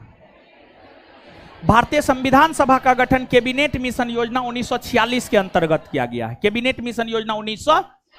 और सुनिए, यह प्रश्न महत्वपूर्ण है, देख रहे हैं 2 बार 3 बार आ गया है और किसी न किसी परीक्षा में ही पूछा है और आगे भी पूछा जा सकता है। काफी अच्छा प्रश्न है ये, समझे। देखिए, फिर सेम क्वेश्चन है। संविधान सभा का गठन निम्न में से किस योजना के द्वारा किया गया? Cabinet mission. किसके द्वारा? Cabinet mission. देखिए, फिर वही प्रश्न है। भारत की संविधान सभा गठित करने का आधार क्या था? Cabinet mission plan 1900। चलिए, तो आप समझ रहे हैं।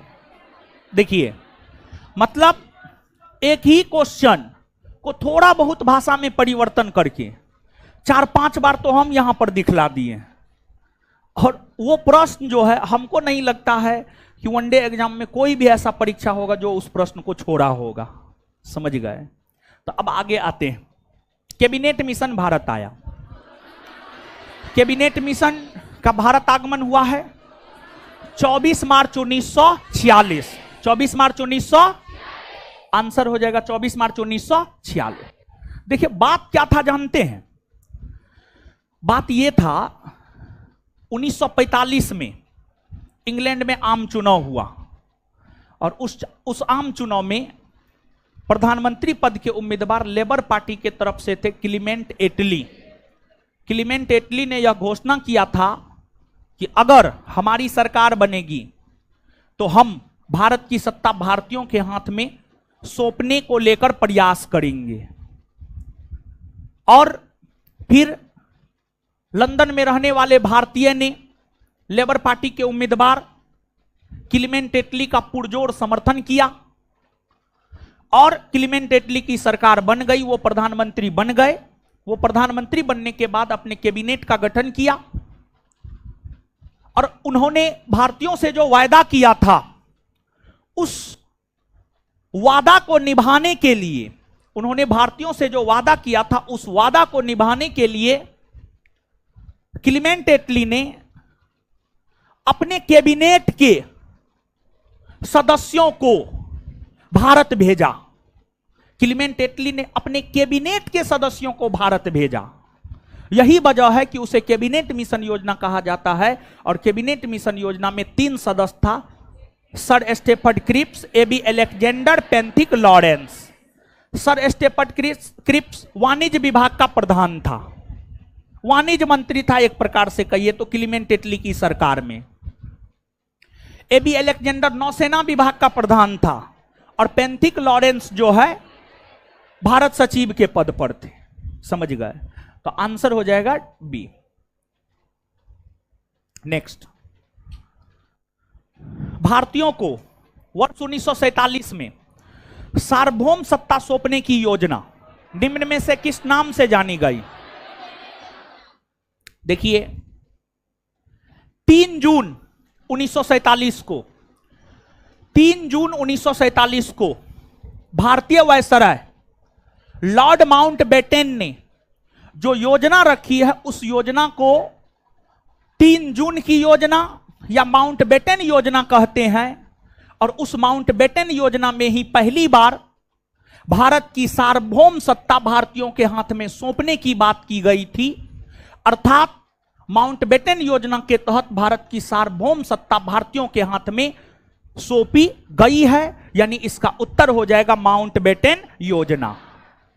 तो भारतीयों को वर्ष 1947 में सार्वभौम सत्ता सौंपने की योजना किस नाम से जानी जाती? किस नाम से? भारतीयों को वर्ष 1947 में सार्वभौम सत्ता सौंपने की योजना किस नाम से जानी जाती? किस नाम से? भारतीयों को वर्ष 1947 में सार्वभौम सत्ता सौंपने की योजना किस नाम से जानी जाती? कौन कैबिनेट मिशन का सदस्य नहीं था? अभी तुरंत न बताएं। यह प्रश्न आपके बिहार एसआई में भी पूछा है, बिहार एसआई में भी पूछा है। आंसर क्या होगा? लॉर्ड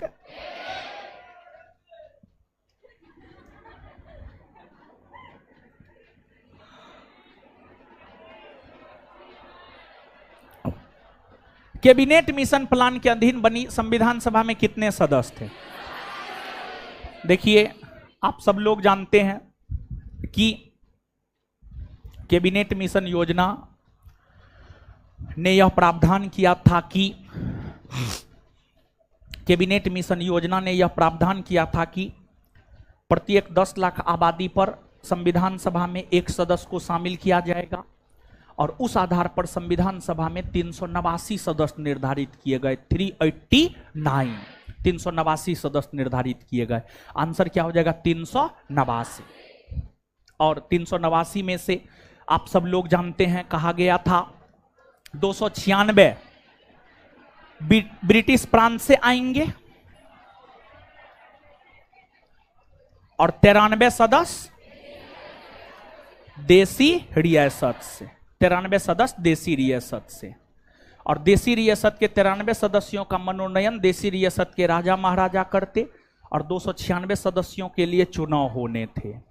और 296 सदस्यों में से 292 सदस्य 11 ब्रिटिश प्रांत से और 4 सदस्य चीफ कमिश्नरी क्षेत्र से। जो 4 चीफ कमिश्नरी क्षेत्र था दिल्ली, अजमेर मारवाड़, कुर्ग, इन सभी क्षेत्र से आने थे। तो ये बात है। और 296 सीट के लिए चुनाव भी हुए और उस चुनाव में 296 सीट के लिए चुनाव जुलाई अगस्त 1946 में हुए। उस चुनाव में कांग्रेस को 208, मुस्लिम लीग को 73 सीट। याद है कुछ? तो कैबिनेट मिशन प्लान के अधीन बनी संविधान सभा में कितने सदस्य थे?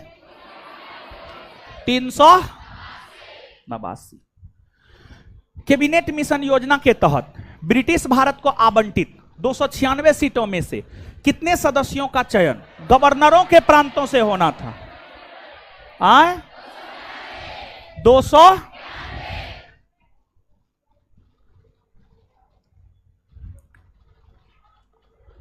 संविधान सभा के लिए जुलाई अगस्त 1946 में हुए चुनाव में ब्रिटिश भारत के लिए आवंटित 296 सीटों में से भारतीय राष्ट्रीय कांग्रेस को कितना सीट मिला? 208। संविधान सभा के लिए जुलाई अगस्त में हुए चुनाव में ब्रिटिश भारत के लिए आवंटित 296 सीटों में से कितने सीटें मुस्लिम लीग विजयी रहा? 73 ना, 73। डॉक्टर राजेंद्र प्रसाद को संविधान सभा का अस्थाई सभापति कब चुना गया? देखिए, हल्ला नहीं कीजिए। आप सब लोग जानते हैं संविधान सभा का बैठक 9 दिसंबर 1946 से होना प्रारंभ हुआ। 9 दिसंबर 1946 को हुए बैठक की अध्यक्षता डॉक्टर सच्चिदानंद सिन्हा ने किया, जो कि प्रोटेम स्पीकर थे संविधान सभा के या अस्थायी अध्यक्ष थे संविधान सभा के। इसके ठीक 2 दिन बाद 11 दिसंबर 1946 को जब बैठक हुई तो संविधान सभा ने अस्थायी अध्यक्ष के तौर पर डॉक्टर राजेंद्र प्रसाद को चुना। डॉक्टर राजेंद्र प्रसाद को चुना। तो डॉक्टर राजेंद्र प्रसाद को संविधान सभा का अस्थायी सभापति कब चुना गया? डॉक्टर राजेंद्र प्रसाद को संविधान सभा का अस्थायी सभापति कब चुना गया? दिसंबर 1946। भारत की संविधान सभा की पहली बैठक कब आयोजित की गई? 9 दिसंबर 1946 को नई दिल्ली में। 9 दिसंबर 1946 को नई दिल्ली में। तो भारत की संविधान सभा की पहली बैठक कब आयोजित की गई? 9 दिसंबर 1900। भारत की संविधान सभा की पहली बैठक कब आयोजित की गई?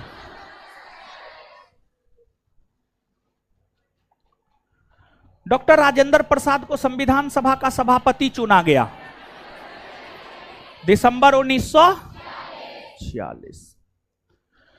भारतीय संविधान सभा की स्थापना की गई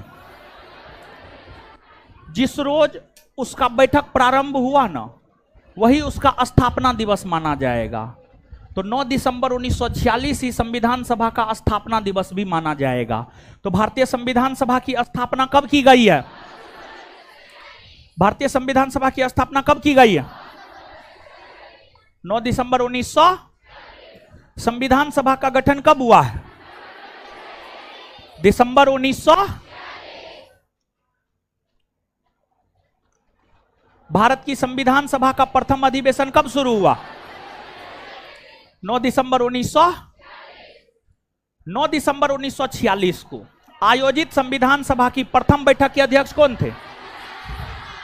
डॉक्टर सच्चिदानंद सिन्हा।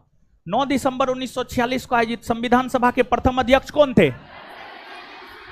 डॉक्टर सच्चिदानंद। संविधान सभा के अस्थायी अध्यक्ष डॉक्टर राजेंद्र प्रसाद।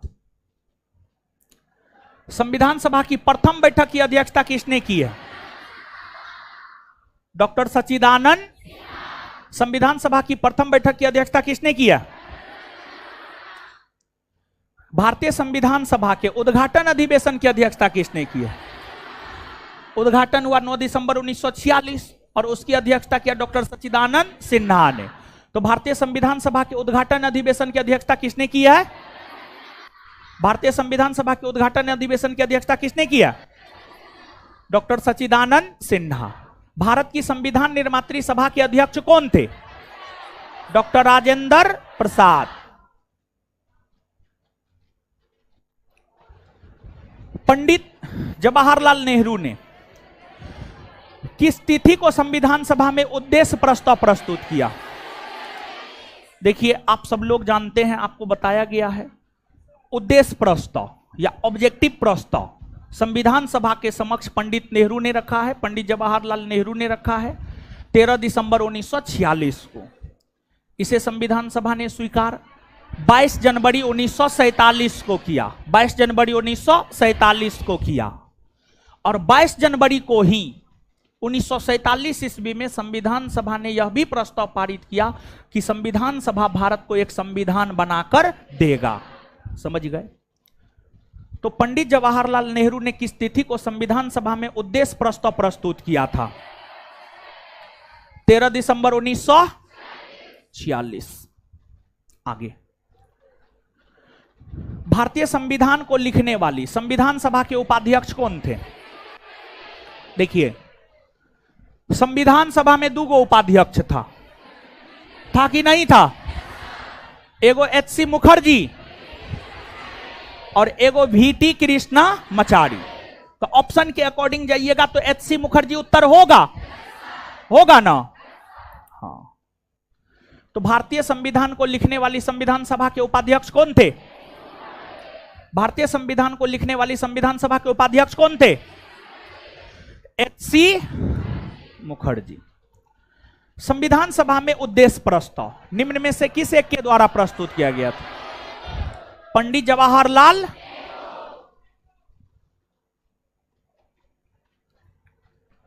भारत को एक संविधान देने का प्रस्ताव संविधान सभा द्वारा कब पारित किया गया? जानते हैं, काफी अच्छा प्रश्न है ये, और ये प्रश्न UPPSC में पूछा है। और अगर सुनिए, एक बात आप समझिए यहां पर, जैसे आप बिहार SI का तैयारी कर रहे हैं ना, बिहार SI के क्वेश्चन बैंक को तो आपको करना ही चाहिए, और हम आपको करवाएंगे भी। क्वेश्चन बैंक देने के साथ साथ हम आपको करवाएंगे भी बिहार SI का क्वेश्चन बैंक। लेकिन बिहार SI के क्वेश्चन बैंक के साथ साथ 2 स्टेट के PCS का भी क्वेश्चन बैंक आपको करना चाहिए। एक बिहार और दूसरा उत्तर प्रदेश, यानी BPSC और UPPSC, BPSC और UPPSC, ये 2 स्टेट के क्वेश्चन बैंक को आपको करना चाहिए और निश्चित तौर पर करना चाहिए। और सेल्फ स्टडी में जो आप लोग बुक रखते हैं, एक बुक तो हम आगे 2-4 दिन में आपको दे देंगे, और संभवतः 21 तारीख को, सुनिए ना, हल्ला मत कीजिए, 21 तारीख को जो सम्मान समारोह रखे हैं, संभवतः उसी डेट में आपको बुक और बैग मिले, ऐसी संभावना है, और लगभग 90% संभावना यही है। समझ गए? 90% संभावना है 21 तारीख को, 21 को, समझे? तो बिहार SI का तो हम करवाएंगे ही। आप लोग जो बिहार SI का तैयारी कर रहे हैं ना, ज्यादा कुछ मत कीजिए। बिहार SI का क्वेश्चन बैंक पे पकड़ बनाइए, बिहार SI के क्वेश्चन बैंक पे पकड़ बनाइए, बुक लिस्ट में इसको शामिल रखिएगा। बिहार SI के क्वेश्चन बैंक, संस्थान का स्टडी मटेरियल, संस्थान का स्टडी मटेरियल, और हमको लगता है कि इतना पर भी अगर आप अच्छे से पकड़ बना लेते हैं, आराम से रिजल्ट होगा। और मैथ और रीजनिंग में भी, मैथ और रीजनिंग वाले सर जो करवाएंगे, वो सीमित संसाधन रखिए। अपने संसाधन को कभी बहुत ज्यादा मत कीजिए, बहुत ज्यादा करने में फिर फंस जाइएगा, फिर लगेगा ये करे वो करे वो करे वो करे, उसमें कुछ नहीं कर पाइएगा। लेकिन अगर संसाधन सीमित होगा, निश्चित तौर पर आप कर जाइएगा, समझे? तो संसाधन सीमित रखिए और चीजों को करते रहिए। और एक फॉर्मूला तो हम आपको बताए ही हैं, जितना घंटा का क्लास उसका सीधा 2 गुना सेल्फ स्टडी। 4 घंटा का क्लास है मतलब 8 घंटा आपको सेल्फ स्टडी करना है। 4 घंटा का क्लास है मतलब 8 घंटा सेल्फ स्टडी करना है, समझे? और सेल्फ स्टडी में सबसे पहले बिहार SI के क्वेश्चन बैंक पे पकड़ बनाइए। सेल्फ स्टडी में जितना पढ़ा दिया गया है संस्थान में, उतना चीजों का बार बार रिवीजन कीजिए। जिस रोज रिजल्ट आया था उस रोज आई हुई थी कई लड़की, उसमें एक लड़की बोली और वो चीज हमको काफी अच्छा लगा, पता नहीं उस पर आप गौर किए या नहीं किए। एक लड़की ये बात बोली थी जो चैप्टर जब चलता था ना, उसी चैप्टर को हम बार बार पढ़ते थे, समझे। जैसे 1857 का विद्रोह है, 3 दिन तक चला, 3 दिन तक सिर्फ उसी चैप्टर को पढ़ती रही। उसका वो चैप्टर बेहतर नहीं होगा, उससे बेहतर वो चैप्टर किसी का हो ही नहीं सकता है, समझे। तो ये भी एक तरीका है। और देखिए, हर किसी पर एक दवाई सूट नहीं करता है। अब आप पे कौन दवाई सूट करता है वो आप समझिए, लेकिन वो भी एक तरीका है और बेहतरीन तरीका है, अच्छा तरीका है, समझे। तो सेल्फ स्टडी में सबसे पहले बिहार एसआई के क्वेश्चन बैंक को कीजिए, संस्थान में जितना पढ़ा दिया गया है उसका रिवीजन कीजिए, फिर टाइम बचता है तो सबसे पहले बीपीएससी के क्वेश्चन बैंक को कर जाइए, और जब वो हो जाता है तब यूपीपीएससी के क्वेश्चन बैंक को कर जाइए। बस इसके अलावा अन्य किसी भी राज्य के क्वेश्चन बैंक को करने की जरूरत आपको नहीं होगा मेरे ख्याल से, समझे। आगे आइए। भारत को एक संविधान देने का प्रस्ताव संविधान सभा द्वारा कब पारित किया गया? 22 जनवरी 1947। 22 जनवरी 1900। भारत को एक संविधान देने का प्रस्ताव संविधान सभा द्वारा पारित कब किया गया? 22 जनवरी 1900। भारत को एक संविधान देने का प्रस्ताव संविधान सभा द्वारा पारित कब किया गया? 22 जनवरी 1947। निम्नलिखित में से कौन संविधान सभा का सदस्य नहीं था? जयप्रकाश नारायण। जयप्रकाश नारायण संविधान सभा के सदस्य नहीं थे।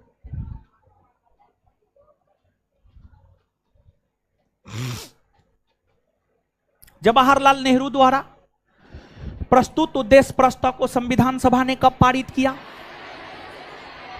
22 जनवरी 1900। जवाहरलाल नेहरू द्वारा प्रस्तुत उद्देश्य प्रस्ताव को संविधान सभा ने कब पारित किया? 22 जनवरी 1900। संविधान निर्मात्री परिषद के वैधानिक परामर्शदाता थे। इसका मतलब यह है संविधान सभा के संवैधानिक सलाहकार कौन थे? संविधान सभा के संवैधानिक सलाहकार थे बीएन राव।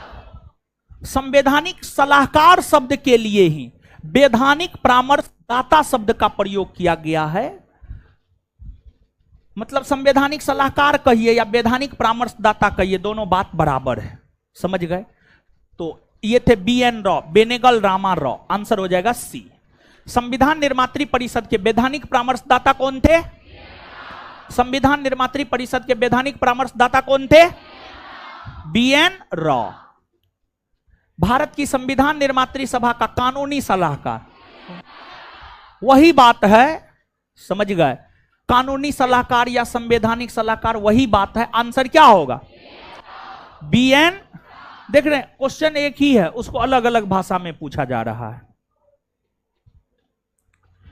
इनमें से कौन जुलाई 1946 में गठित संविधान सभा के सदस्य नहीं थे? महात्मा गांधी। महात्मा गांधी संविधान सभा के सदस्य नहीं थे। महात्मा गांधी संविधान सभा के सदस्य नहीं थे। भारतीय संविधान का प्रथम प्रारूप तैयार किया गया था।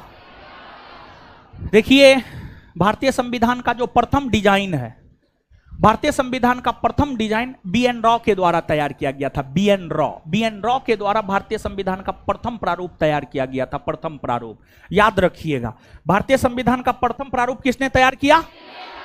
भारतीय संविधान का प्रथम प्रारूप किसने तैयार किया? भारतीय संविधान का प्रथम प्रारूप किसने तैयार किया? किसने तैयार किया? बीएन राव।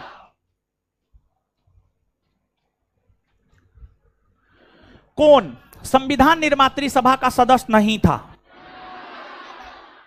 मोहम्मद अली जिन्ना। मोहम्मद अली जिन्ना भारतीय संविधान निर्मात्री सभा के सदस्य थोड़े थे, नहीं थे, समझ गए। बिहार मद्य निषेध पुलिस भर्ती परीक्षा 2022 689 वाला जो है उसमें पूछा है। कैबिनेट मिशन योजना के अंतर्गत संविधान निर्मात्री परिषद में प्रत्येक प्रांत को आवंटित सदस्य संख्या निर्धारित करने के लिए एक प्रतिनिधि कितनी जनसंख्या के अनुपात? 10 लाख ना।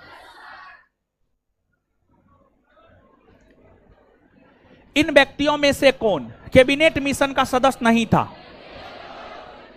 William would.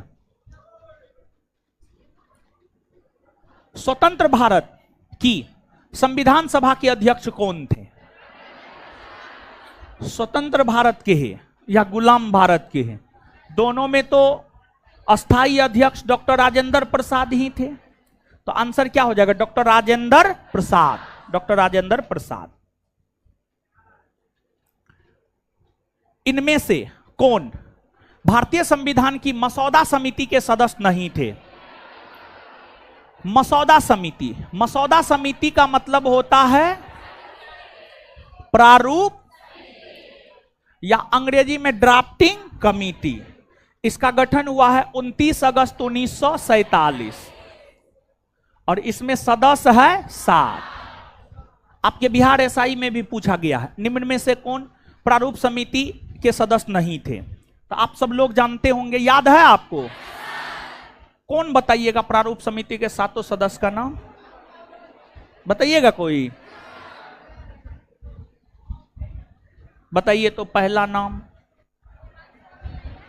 गोपाल स्वामी आयंगर। ठीक है, ठीक है, ठीक है, ठीक है।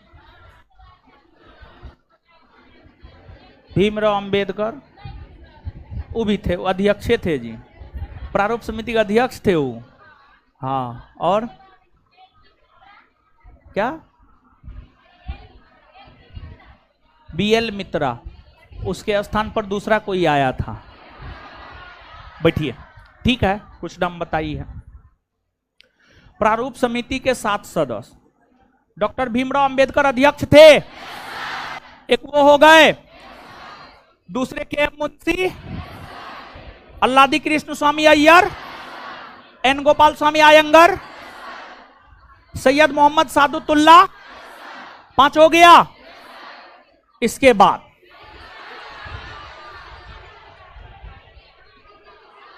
डीपी खेतान के स्थान पर टीटी कृष्णा मचारी। क्लियर है ये बात? और बीएल मित्रा के स्थान पर एन माधव राव। यही इन 7 को थे। इस 7 के अलावा और कोई था? क्या होगा उत्तर? A B Thakkar. कौन भारतीय संविधान की मसौदा समिति के सदस्य नहीं थे? A B Thakkar. भारत के संविधान का मसौदा तैयार करने के लिए संविधान सभा ने देश को मसौदा समिति का गठन किया 29 अगस्त 1947। 29 अगस्त 1900 भारत के संविधान का मसौदा तैयार करने के लिए संविधान सभा ने देश को मसौदा समिति का गठन किया। 29 अगस्त 1900 भारत के संविधान का मसौदा तैयार करने के लिए संविधान सभा ने देश को मसौदा समिति का गठन किया। 29 अगस्त 1900 भारतीय संविधान के जनक के रूप में किसे जाना जाता है? भारतीय संविधान का जनक, पिता या निर्माता माना जाता है डॉक्टर भीमराव अंबेडकर को। डॉक्टर भीमराव। क्या सिर्फ डॉक्टर भीमराव अंबेडकर संविधान बना दिए? नहीं, संविधान सभा के सभी सदस्यों ने मिलकर संविधान बनाया है, लेकिन सबसे महत्वपूर्ण योगदान डॉक्टर भीमराव अंबेडकर का रहा है। समझ गए? जो मेन काम था वो डॉक्टर भीमराव अंबेडकर ने किया है। तो इसी वजह से उन्हें संविधान निर्माता, संविधान का जनक, संविधान का पिता, ये सभी उपाधि उन्हें दिया जाता है। तो और आधुनिक भारत का मनु भी कहा जाता है। आधुनिक भारत का मनु भी उन्हें कहा जाता है। भारतीय संविधान के जनक के रूप में किसे जाना जाता है? डॉक्टर भीमराव।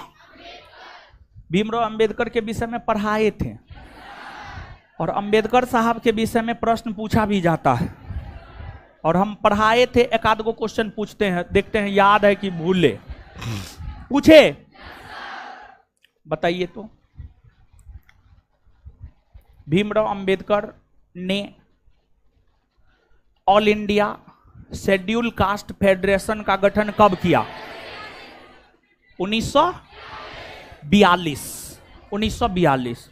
कुछ लोग बोले हैं 1942, जो बोले हैं सही है। दूसरा क्वेश्चन, भीमराव अंबेडकर साहब ने इंडिपेंडेंट लेबर पार्टी का गठन कब किया? 1936। 1900 अपने जीवन के अंतिम समय में कौन धर्म को अपना? बौद्ध धर्म। याद है आप लोग, अच्छे आदमी हैं आप लोग। संविधान सभा के सम्मुख संविधान की प्रस्तावना का प्रस्ताव किसने रखा? पंडित जवाहरलाल। उद्देश्य प्रस्ताव रखा, वही उद्देश्य प्रस्ताव जाकर के बाद में भारतीय संविधान का प्रस्तावना बना। वही बात है, आंसर हो जाएगा पंडित जवाहरलाल। तो संविधान सभा के सम्मुख संविधान की प्रस्तावना का प्रस्ताव किसने रखा? पंडित जवाहरलाल। भारतीय संविधान के निर्माण के समय संवैधानिक सलाहकार कौन थे? बीएन। देखिए कितना परीक्षा में पूछा गया। यूपी लॉ और sub division pre 1998, Jharkhand PCS 2003, Uttarakhand pre 2007, UP PCS 2014। संविधान पांडुलेखन समिति का निम्न में से कौन सदस्य नहीं था? देखिए, संविधान पांडुलेखन समिति कहिए, मसौदा समिति कहिए, ड्राफ्टिंग कमेटी कहिए, प्रारूप समिति कहिए, सब बात बराबर है। कौन नहीं था? ऑप्शन बताइए। पंडित जवाहरलाल।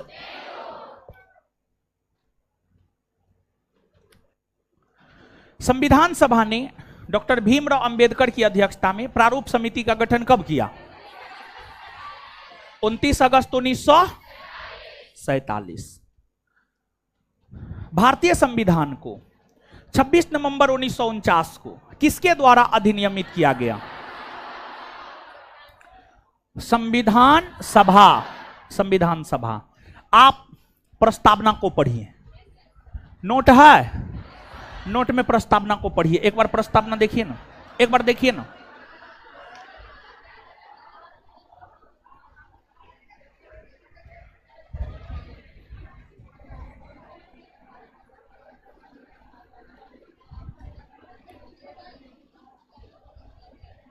देखिए, सुनिए, सुनिए गौर से, गौर से सुनिए। एक के दो लाइन हम पढ़ेंगे, उसी में क्वेश्चन स्पष्ट हो जाएगा। देखिए, यहां पर इसलिए रुके हैं, यहां पर बोल रहे हैं इसलिए प्रस्तावना को पढ़ने, क्योंकि यहां पर कंफ्यूजन होता है। ठीक है, कंफ्यूजन होता है बच्चा को और ये याद नहीं रहता है। सुनिए प्रस्तावना की शुरुआत। हम भारत के लोग भारत को एक संप्रभुत्व संपन्न समाजवादी पंथ निरपेक्ष लोकतांत्रिक गणराज्य बनाने के लिए, अब बीच वाले को छोड़ रहे हैं, उसके नीचे पढ़ रहे हैं, दृढ़ संकल्प होकर, आगे गौर फरमाइएगा, अपनी इस संविधान सभा में आज दिनांक फलना एतद द्वारा संविधान को अंगीकृत, अधिनियमित और आत्मार्पित करते हैं। तो बात समझ में आया? आंसर संविधान सभा द्वारा होगा, हाँ या ना? कंफ्यूजन दूर हुआ? हाँ। तो भारतीय संविधान को 26 नवंबर 1949 को किसके द्वारा अधिनियमित किया गया? किसके द्वारा? भारतीय संविधान को 26 नवंबर 1949 को किसके द्वारा अधिनियमित किया गया? संविधान सभा। अब सुनिए, अब टाइम हो गया है, अब सुनिए, हल्ला नहीं। कल शनिवार है, कल करंट का क्लास होगा। कौन चीज का क्लास होगा? और हां सुनिए एक बात और, कल आज जो है पॉलिटी दूसरा चैप्टर खत्म हो जाना चाहिए था, ऑब्जेक्टिव, क्योंकि 7 से 8 दिन हम इसको नहीं जाने देंगे। जब हम लोग पढ़ लिए हैं थ्योरी, तो इसमें लटके रहने से फायदा है? हो कोई फायदा नहीं है। देखिए, आप ही ना जवाब दे रहे हैं ज्यादा क्वेश्चन का, हमको तो थोड़ा बहुत ही ना बताना पड़ रहा है।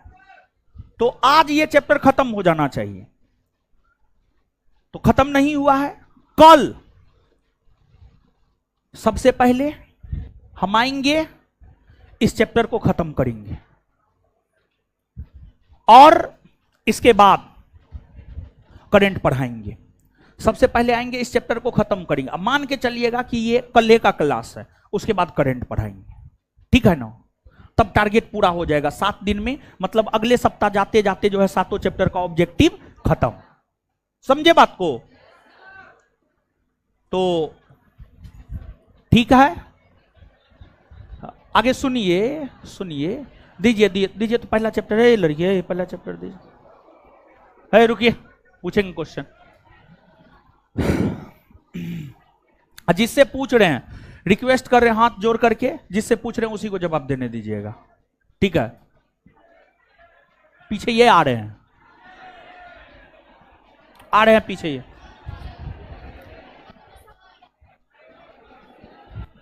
कल जो पढ़ा है वही पूछेंगे।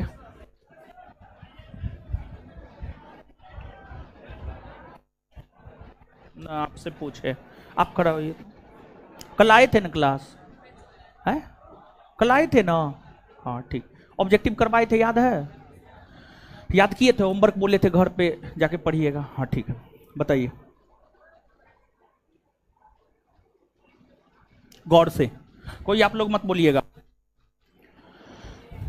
अधिनियम द्वारा, किस अधिनियम द्वारा, किस अधिनियम द्वारा केंद्रीय बजट से राज्य के बजट को अलग कर दिया गया?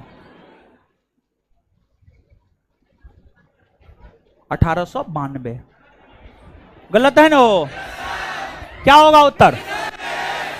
1900। देखिए अब आप ही लोग बताइए, आप लोग इंसाफ कीजिए, आप पंच परमेश्वर हैं, बताइए। पढ़ाने वक्त समझाए, ऑब्जेक्टिव करवाए, याद करवाए, इसके बावजूद याद नहीं है तो इसमें हम क्या कर सकते हैं? कुछ कर सकते हैं? बताइए लोग क्या कह रहा? हम आपको कुछ नहीं कह रहे हैं, हम कुछ कहे हैं? पढ़िएगा ना आगे से, पक्का बैठ जाइए।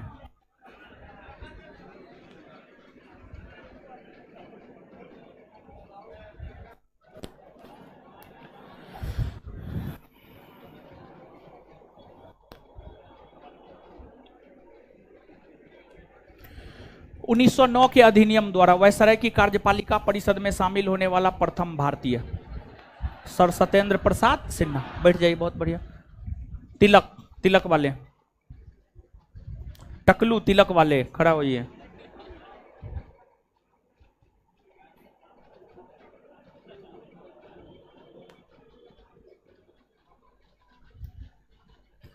किसके द्वारा भारत के सेक्रेटरी ऑफ स्टेट का पद सृजित किया गया? कौन अधिनियम के तहत सेक्रेटरी ऑफ स्टेट का पद सृजित किया गया?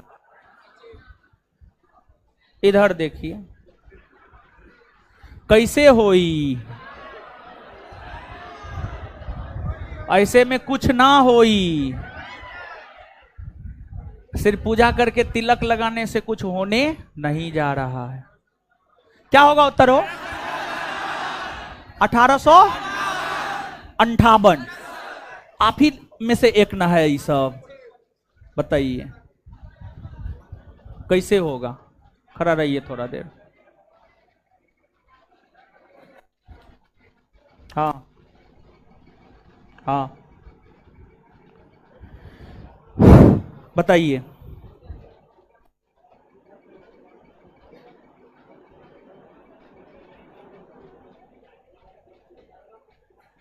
ध्यान से जवाब दीजिएगा, काफी अच्छा क्वेश्चन है। भारत के गवर्नर जनरल को किस एक्ट के द्वारा अपनी समिति के निर्णय को अस्वीकार करने का अधिकार मिला? 1786 का अमेंडमेंट एक्ट। हाँ ना? बैठ जाइए।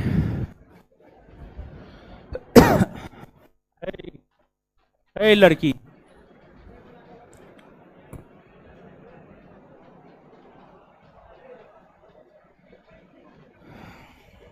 कल आए थे ना क्लास? बैठ जाइए। है सूट, कल आई थी ना क्लास? आप खड़ा हो जाइए।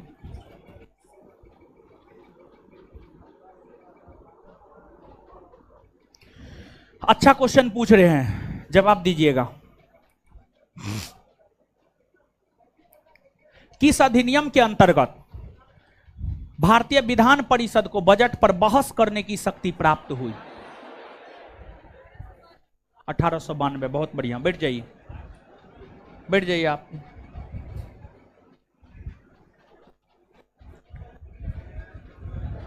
टोपी खड़ा हुई तो आप। स्वतंत्र भारत के प्रथम गृह मंत्री, ये क्वेश्चन का वैल्यू नहीं हुआ।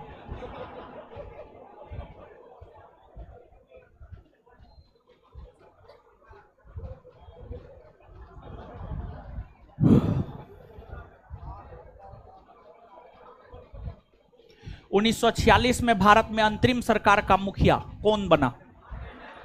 बैठ जाइए, बहुत बढ़िया। आज कुछ लोग से पूछे हैं, कल पूछेंगे, कल पूछेंगे, कल।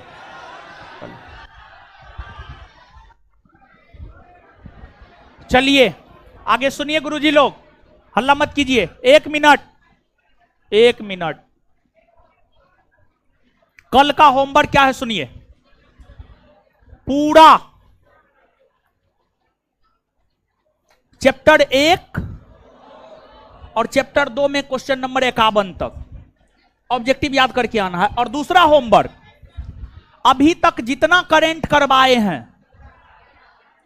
उसका पूरा रिवीजन करके आना है, समझे?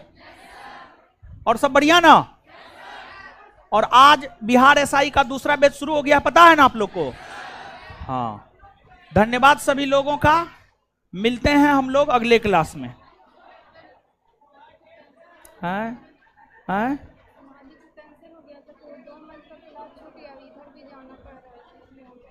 पेन दीजिए, जल्दी पेन दीजिए। हाँ क्या? हाँ, तो हम क्या करें बताइए? पेन लीजिए, पेन लीजिए। बिहार पुलिस का टेस्ट का ऑनलाइन पता नहीं, ऑनलाइन तो सिर्फ बैचे में होता है, उस बैच में होता है। अरे फोटो स्टेट वाला दुकानदार से जाकर के ले लीजिएगा, सारा क्वेश्चन मिल जाएगा। आसपास में जो भी फोटो स्टेट का दुकान है मिल जाएगा। अब जा रहे हैं, मेरा टाइम हो चुका, हमको दूसरे सेंटर पे जाना है, बैच है 5:30 बजे से। धन्यवाद सभी लोगों का, मिलते हैं अगले क्लास में।